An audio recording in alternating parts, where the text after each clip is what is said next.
নমস্কার, হাই নিউজে সকলকে স্বাগত। সঙ্গে রয়েছে আমি রিম্পি। শুরু করছি দ্য ওয়ার্ল্ড টুডে, আর শুরুতে চোখ রাখবো আজকের হেডলাইনে।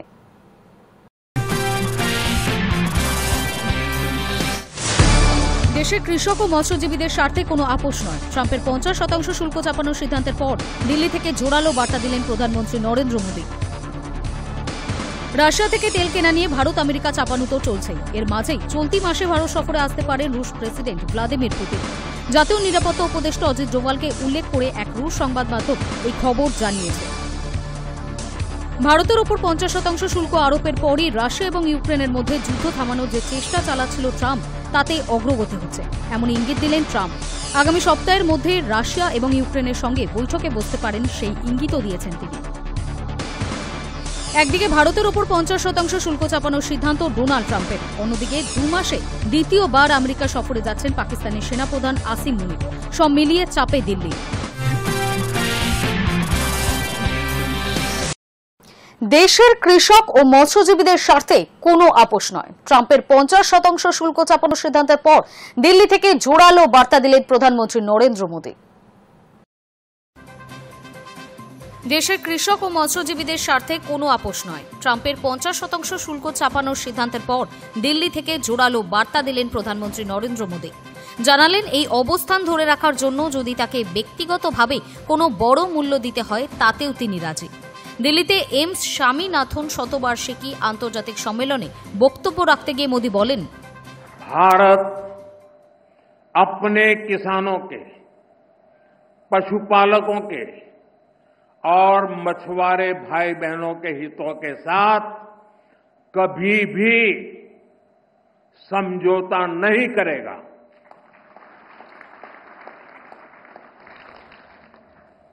और मैं जानता हूं व्यक्तिगत रूप से मुझे बहुत बड़ी कीमत चुकानी पड़ेगी, लेकिन मैं इसके लिए तैयार हूं। রাশিয়া থেকে তেল কেনা নিয়ে ভারতের ওপর ক্ষুব্ধ ট্রাম্প। আগেই 25% আমদানি শুল্ক ঘোষণা করেছিলেন তিনি।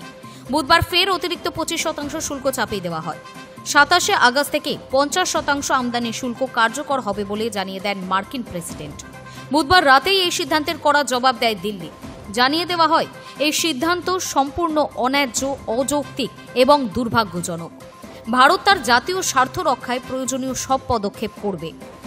বিদেশ মন্ত্রকের বিবৃতিতে আরও বলা হয়, আমরা এর আগেই স্পষ্ট করে দিয়েছি, ভারতের তেল আমদানি সম্পূর্ণ বাজার নির্ভর এবং দেশের 140 কোটি মানুষের এনার্জি সিকিউরিটির কথা ভেবেই সেই সিদ্ধান্ত নেওয়া হয়। শুধু ভারত নয়, বহু দেশই একইভাবে রাশিয়ার কাছ থেকে তেল কিনছে। অথচ শুধু ভারতকেই নিশানা করছে আমেরিকা। এটা অবাঞ্ছিত ও পক্ষপাতদুষ্ট।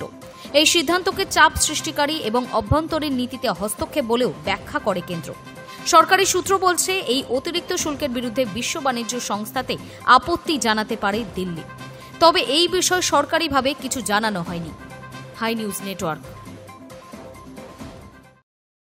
মস্কোয় গিয়ে ভ্লাদিমির পুতিনের সঙ্গে বৈঠক করলেন ডোনাল্ড ট্রাম্পের বিশেষ দূত স্টিভ উইটকফ। ক্রেমলিনে ওই বৈঠকের পরে জানা যাচ্ছে আলোচনা ইতিবাচক। ইউক্রেন যুদ্ধ ঘিরে আমেরিকা রাশিয়া টানাপোড়েনের মধ্যে মস্কোয় গিয়ে ভ্লাদিমির পুতিনের সঙ্গে বৈঠক করলেন ডোনাল্ড ট্রাম্পের বিশেষ দূত স্টিভ উইটকফ। বুধবার ক্রেমলিনে এই বৈঠকের পরে রুশ সংবাদ সংস্থা জানিয়েছে আলোচনা ইতিবাচক হয়েছে। 3 ঘণ্টার এই বৈঠকে পুতিনের সহকারী ইউরি উশাকোভও হাজির ছিলেন বলে ক্রেমলিনের তরফে এক বিবৃতিতে জানানো হয়েছে। গত 31 জুলাই ভারত এবং রাশিয়ার অর্থনীতিকে মৃত বলে কটাক্ষ করেছিলেন ট্রাম্প। তিনি বলেন, ভারত রাশিয়ার সঙ্গে কি বোঝাপড়া করছে তা নিয়ে আমি ভাবিত নই। একসঙ্গে তারা তাদের মৃত অর্থনীতিকে ডোবাতে পারে। ট্রাম্পের ওই মন্তব্যের পরেই প্রাক্তন রুশ প্রেসিডেন্ট তথা সে দেশের জাতীয় নিরাপত্তা পরিষদের ডেপুটি চেয়ারম্যান দিমিত্রি মেদভেদেভ আমেরিকাকে নিশানা করে বলছিলেন, যাদের মৃত বলা হচ্ছে তাদের ডেড হ্যান্ড থেকে আসন্ন বিপদকে উপেক্ষা করা সহজ হবে না। এরপরে ট্রাম্প শুক্রবার রাশিয়ার জলসীমার কাছে পরমাণু অস্ত্রবাহী 2টি ডুবোজাহাজ পাঠানোর কথা ঘোষণা করেন। কারণ হিসেবে জানান, মেদভেদেবের মন্তব্য প্ররোচনামূলক, তাই এমন পদক্ষেপ। প্রসঙ্গত, ডেড হ্যান্ড এমন একটি স্বয়ংক্রিয় পরমাণু প্রত্যাঘাতের পদ্ধতি যা 80-এর দশকে সোভিয়েত ইউনিয়নের জমানায় গড়ে তোলা হয়েছিল। এর মূল উদ্দেশ্য ছিল, যদি আমেরিকা বা অন্য কোনো পরমাণু শক্তিধর প্রতিপক্ষ প্রথম আঘাতে সোভিয়েত নেতৃত্ব এবং কমান্ড অ্যান্ড কন্ট্রোল ধ্বংস করে দেয়, তবু স্বয়ংক্রিয়ভাবেই চূড়ান্ত প্রতিশোধমূলক প্রত্যাঘাত করতে পারবে মস্কোর পরমাণু ক্ষেপণাস্ত্র। মস্কো ওয়াশিংটন সংঘাতের এই আবহে ট্রাম্পের বিশেষ দূতের মস্কো সফর এবং পুতিনের সঙ্গে বৈঠক উত্তেজনা প্রশমনের অনুঘটক হবে বলেই মনে করা হচ্ছে। Hi News Network. ভারতের ওপর 50% শুল্ক আরোপের পরই রাশিয়া এবং ইউক্রেনের মধ্যে যুদ্ধ থামানোর যে চেষ্টা চালাচ্ছিল ট্রাম্প, তাতে অগ্রগতি হচ্ছে এমন ইঙ্গিত দিলেন ট্রাম্প। আগামী সপ্তাহের মধ্যে রাশিয়া এবং ইউক্রেনের সঙ্গে বৈঠকে বসতে পারেন সেই ইঙ্গিতও দিয়েছেন তিনি।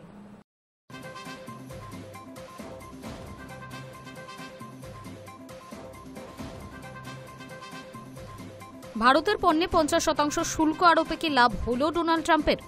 রাশিয়া এবং ইউক্রেনের মধ্যে যুদ্ধ থামানোর যে চেষ্টা তিনি চালিয়ে যাচ্ছেন, তাতে কি অগ্রগতি হবে এর ফলে? বৃহস্পতিবার সকালে তেমনটা ইঙ্গিত দিলেন মার্কিন প্রেসিডেন্ট। জানালেন রাশিয়ার সঙ্গে এই বিষয়ে ইতিবাচক কথাবার্তা হয়েছে তার আধিকারিকদের এবং তা হয়েছে ভারতের ওপর জরিমানা আরোপ করার পরেই।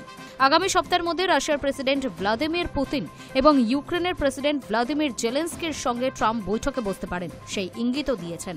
সমাজ মাধ্যমে একটি পোস্টে ট্রাম্প লিখেছেন, আমরা ভারতের ওপর 50% শুল্ক আরোপ করেছি, জানি না সেটাই কারণ কিনা, তবে আজ রাশিয়ার সঙ্গে আমাদের আলোচনা খুবই ফলপ্রসূ হল। যদিও মস্কোর তেল থেকে আদায়কৃত রাজস্বের উপর আরও নিষেধাজ্ঞার পথ খোলা রেখেছেন ট্রাম্প। এর আগেও ভারতের ওপর 25% শুল্কের কথা ঘোষণা করেছিলেন তিনি। সেই সময় রাশিয়ার সঙ্গে ভারতের বাণিজ্য নিয়ে অসন্তোষ প্রকাশ করেছিলেন। জানিয়েছিলেন ভারত যদি রাশিয়া থেকে খনিজ তেল এবং অস্ত্র কেনা চালিয়ে যায় তবে তাদের জরিমানা দিতে হবে। বুধবার হোয়াইট হাউস জানিয়ে দেয়, পূর্বের 25%-এর সঙ্গে আরও 25% শুল্ক ভারতকে দিতে হবে আমেরিকায় পণ্য রপ্তানির ক্ষেত্রে। নয়াদিল্লি, মস্কো প্রত্যক্ষ এবং পরোক্ষ তেল বাণিজ্য এই পদক্ষেপের কারণ। আমেরিকার সংবাদ মাধ্যমগুলি জানিয়েছে, ইউরোপীয় ইউনিয়নের নেতাদের সঙ্গে রাশিয়া ইউক্রেনের পরিস্থিতি নিয়ে সম্প্রতি আলোচনা করেছেন ট্রাম্প। পুতিন এবং জেলেনস্কির সঙ্গে মুখোমুখি বসে কথা বলার ইচ্ছা প্রকাশ করেছেন। এছাড়া মার্কিন রাষ্ট্রদূত স্টিভ উইটকফের সঙ্গে বুধবারই পুতিনের বৈঠক হয়েছে। ভারতের পণ্যের ওপর শুল্ক আরোপের পর সেই বৈঠকে রাশিয়া ও আমেরিকার মধ্যে ইতিবাচক কথা হয়েছে বলেই মনে করা হচ্ছে। ট্রাম্পের শুল্ক ঘোষণার পর রাতেই কঠোর বিবৃতি দিয়েছে নয়াদিল্লি। বিদেশ মন্ত্রকের তরফে বলা হয়েছিল, ভারত জাতীয় স্বার্থ সুরক্ষিত করার চেষ্টা করছে, অনেক দেশই তা করে থাকে। তা সত্ত্বেও আমেরিকা শুল্ক আরোপের জন্য কেবল ভারতকে বেছে নিচ্ছে, এটা দুর্ভাগ্যজনক। ভারত এর প্রেক্ষিতে প্রয়োজনীয় পদক্ষেপ করবে। পরে ট্রাম্পকে এই বিষয়ে প্রশ্ন করা হয়েছিল। চীন সহ একাধিক দেশ রাশিয়ার তেল কিনে থাকে, তাদের উপরেও কি একইভাবে শুল্ক আরোপ করবে আমেরিকা? ট্রাম্প জবাবে বলেন, হতেই পারে, আমি জানি না, এখনই সেটা বলতে পারছি না, কিন্তু হতেই পারে। ভারতের সঙ্গে করেছি, হয়তো আরও কিছু দেশের সঙ্গে করব, তাদের মধ্যে চীনও থাকতে পারে। Hi News network.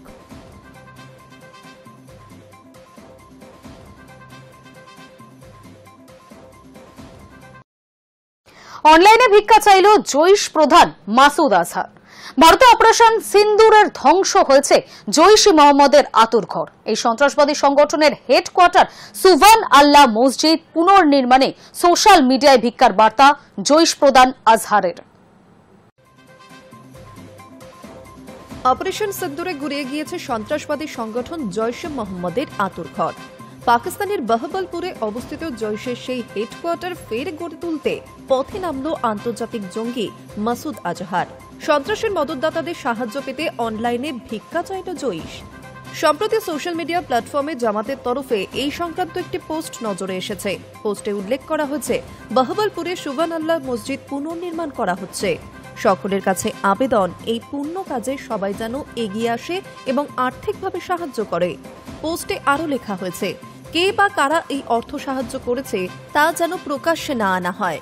উল্লেখ্য, অপারেশন সিন্দুর চলাকালীন এই সুভান আল্লাহ মসজিদে ক্ষেপণাস্ত্র হামলা চালিয়ে গুড়িয়ে দিয়েছিল ভারতীয় সেনা, যার জেরে মৃত্যু হয় অসংখ্য জঙ্গির। সংবাদ মাধ্যম সূত্রে জানা গিয়েছে, সন্ত্রাসের ভিত ফের খাড়া করতে সোশ্যাল মিডিয়ায় বার্তা দেওয়া হয়েছে জৈশ প্রধান মাসুদ আজহারের তরফেও। ভিক্ষার টাকা পেতে তার বার্তা। এই উদ্যোগের ফলে পৃথিবীর বহু জায়গা জান্নাতের রূপ নেবে। শুধু তাই নয়, পোস্টে আরও বলা হয়েছে, জেহাদের জন্য যারা আকুল হয়ে রয়েছে তাদের জন্য নতুন পথ খুলে যাবে। উল্লেখ্য, 22 এপ্রিল জম্মু কাশ্মীরের পেহেলগাঁওয়ে হামলা চালিয়েছিল পাক মদতপুষ্ট জঙ্গিরা। এর পাল্টা অপারেশন সিন্দুর শুরু করে ভারত। গুড়িয়ে দেওয়া হয় পাকিস্তান এবং পাক অধিকৃত কাশ্মীরের 9টি জঙ্গি ঘাঁটি। এই অপারেশনে জৈশ, লস্কর, হিজবুল মুজাহিদিনের একের পর এক আঁতুড়ঘর ভস্মীভূত হয়।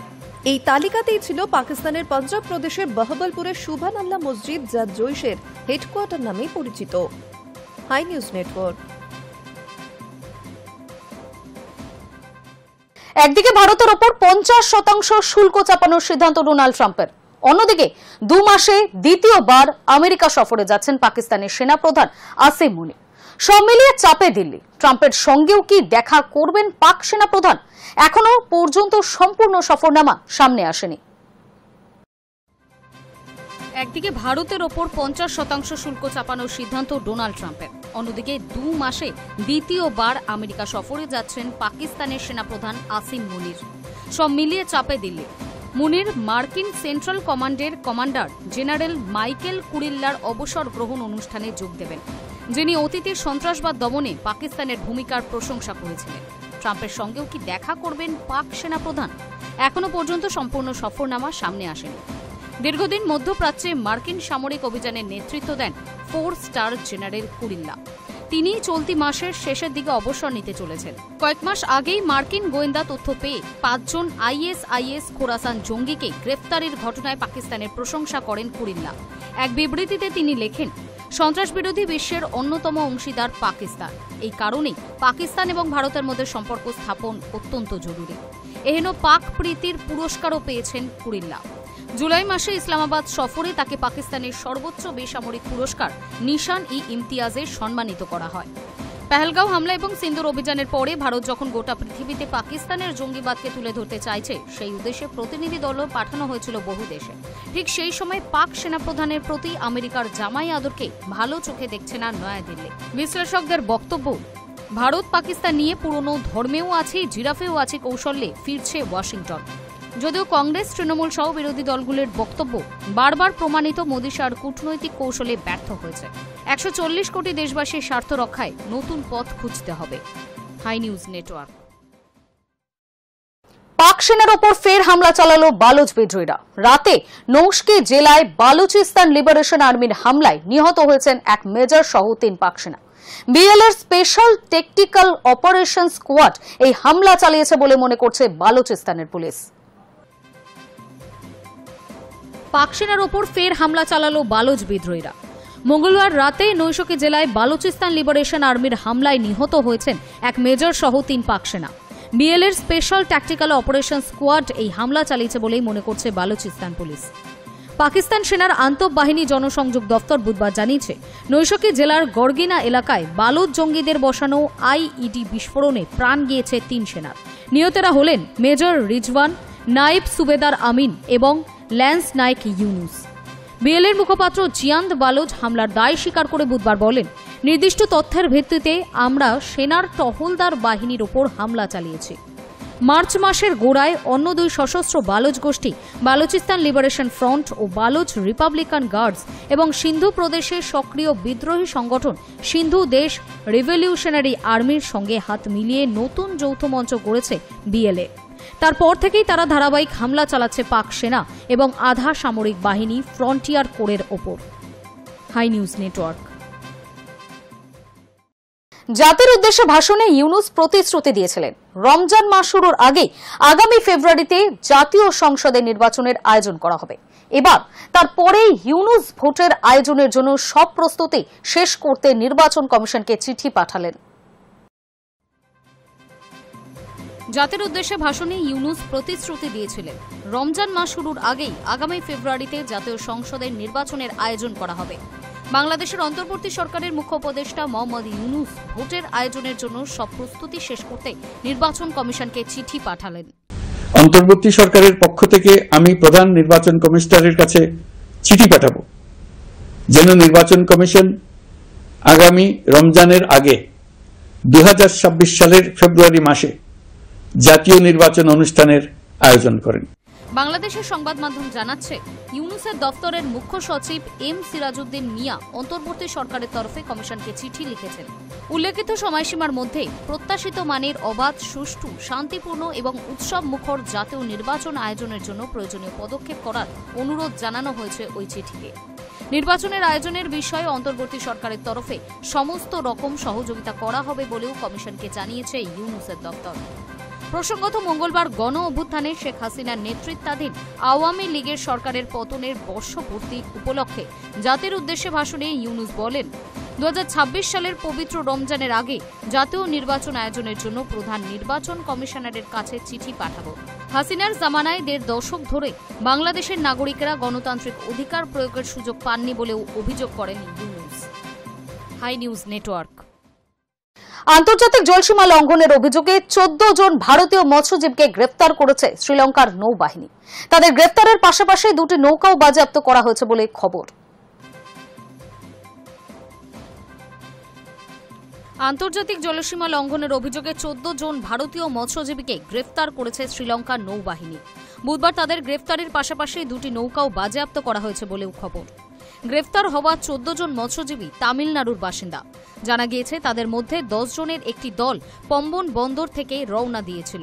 তারা কারপিট্টির কাছে মাছ ধরছিলেন। তখনই আন্তর্জাতিক জলসীমা লঙ্ঘনের অভিযোগে তাদের গ্রেফতার করে শ্রীলঙ্কার নৌবাহিনী। অন্য 4 জনের দলটিকে গ্রেফতার করা হয় কাচ্চেথিবু দ্বীপের কাছ থেকে। একই অভিযোগ রয়েছে তাদের বিরুদ্ধেও। প্রথম দলটিকে গ্রেফতার করে ভেনবুঝা বন্দরে এবং দ্বিতীয় দলটি নিয়ে যাওয়া হয়েছে কাঙ্গে সান্তোরাই ক্যাম্পে। শ্রীলঙ্কার জলসীমায় ঢুকে পড়ার অভিযোগে ভারতীয় মৎস্যজীবীদের গ্রেফতারের ঘটনা নৈমিত্তিক হয়ে দাঁড়িয়েছে। দ্বীপ রাষ্ট্রের জলবন্দী ভারতীয় মৎস্যজীবীদের সংখ্যা নেহাতি কম নয়। গত বছর বিদেশমন্ত্রী এস জয়শঙ্করের কাছে এই বিষয়ে একটি চিঠি দিয়েছিলেন তামিলনাড়ুর মুখ্যমন্ত্রী এম.কে. স্ট্যালিন। সেখানে তিনি আর্জি জানান শ্রীলঙ্কার হাতে ধৃত মৎস্যজীবীদের দ্রুত মুক্ত করানো হোক। স্ট্যালিন আরও জানান, একের পর এক গ্রেফতারের ঘটনায় আতঙ্কে ভুগছেন মৎস্যজীবীরা। জীবিকা নিয়ে অনিশ্চয়তা তৈরি হচ্ছে তাদের মধ্যে। High News network. 2035 সালে চাঁদে যাবে পাকিস্তান। তার আগে প্রথম পাক মহাকাশচারীকে 2026 সালেই চীনের স্পেস স্টেশনে পাঠানোর পরিকল্পনা করেছে ইসলামাবাদ। কিন্তু চীনের ঘাড়ে ভর দিয়েই মহাকাশ অভিযান করতে চায় প্রতিবেশী এই দেশটি। 2035 সালে চাঁদে যাবে পাকিস্তান। তার আগে প্রথম পাক মহাকাশচারীকে 2026 সালেই চীনের স্পেস স্টেশনে পাঠানোরও পরিকল্পনা করেছে ইসলামাবাদ। কিন্তু এসবই আসলে পরশমৈপদী। অর্থাৎ চীনের ঘাড়ে ভর দিয়েই মহাকাশ অভিযান করতে চায় প্রতিবেশী দেশটি। কেননা পাকিস্তানের মহাকাশ গবেষণা সংস্থা সুপারকো এখনো পর্যন্ত স্বাবলম্বী হয়ে কোনো উপগ্রহই পাঠাতে পারেনি। সুতরাং নিজেদের ক্ষমতায় যে তা সম্ভব নয় তা ভালোই জানে পাকিস্তান। এমনিতেই পরমাণু গবেষণা থেকে প্রযুক্তি সবেতেই চীনই পাকিস্তানের ভরসা। এবার তারা মেড ইন চায়না হয়েই মহাকাশেও পৌঁছাতে চায়। চীন সফরে গিয়েছেন পাক মন্ত্রী আহসান ইকবাল। সেখানে বেজিং প্রশাসনের সঙ্গে বৈঠকের পরই সোমবার তিনি ঘোষণা করে দিয়েছেন পাকিস্তানের মহাকাশ গবেষণা সংস্থা সুপারকোর কাঁধেই দায়িত্ব পুরো অভিযানটার পরিকল্পনা করার। কিন্তু প্রযুক্তিগত সব সাহায্যই করবে চীন। ইকবাল আবেগঘন ভাষণে লক্ষ্য বেঁধে দিয়েছেন। যদিও পরিষ্কার হয়ে গিয়েছে চীন ছাড়া এক পাও এগোতে পারবে না তাদের দেশ। এ পর্যন্ত মহাকাশে পাকিস্তান 3টি কৃত্রিম উপগ্রহ পাঠিয়েছে, কিন্তু সেক্ষেত্রেও চীনা সাহায্যেই তা সম্ভব হয়েছে। এমতো অবস্থায় 2035 সালে চন্দ্রাভিযান এবং 2026 সালে পাক মহাকাশচারীকে মহাকাশে পাঠানোর লক্ষ্য সামনে রেখে উচ্চাভিলাষী হয়ে উঠছে পাকিস্তান। ভারত ইসরোকে সামনে রেখে মহাকাশে প্রতি মুহূর্তেই এগিয়ে চলেছে নতুনতর লক্ষ্য। পড়শি দেশ পাকিস্তানের অবস্থা ততটাই শোচনীয়। ভেঙে পড়েছে সেই দেশের অর্থনীতিও। ভারতের চন্দ্রাভিযানের পর পাক সাংসদ সৈয়দ মোস্তফা কামাল পাকিস্তানের পার্লামেন্টে দাঁড়িয়েই বলেছিলেন, গোটা বিশ্ব আজ চাঁদে চলে যাচ্ছে, অথচ আমাদের করাচির অবস্থা দেখুন। এখানে বহু শিশু আবর্জনার স্তূপে পড়ে প্রাণ হারায়। যেই মুহূর্তে ভারত চাঁদের বুকে পা রেখেছিল তার ঠিক 2 সেকেন্ডের পরই খবর এসেছিল আবর্জনার স্তূপে একটি শিশু মারা গিয়েছে। প্রতি 3 দিনে এই শিশু মৃত্যুর খবর আমাদের কাছে আসছে। এই পরিস্থিতিতে একগলা ঋণে ডুবে থাকা পাকিস্তান শেষ পর্যন্ত ভারতের সঙ্গে টক্করের ব্যর্থ চেষ্টায় এবার চীনের পিঠে চেপেই চাঁদে যেতে চাইছে। Hi News network.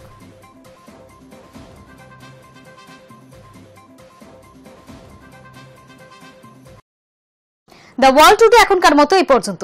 নজর রাখুন হাই নিউজে, নির্ভীক নিরপেক্ষ।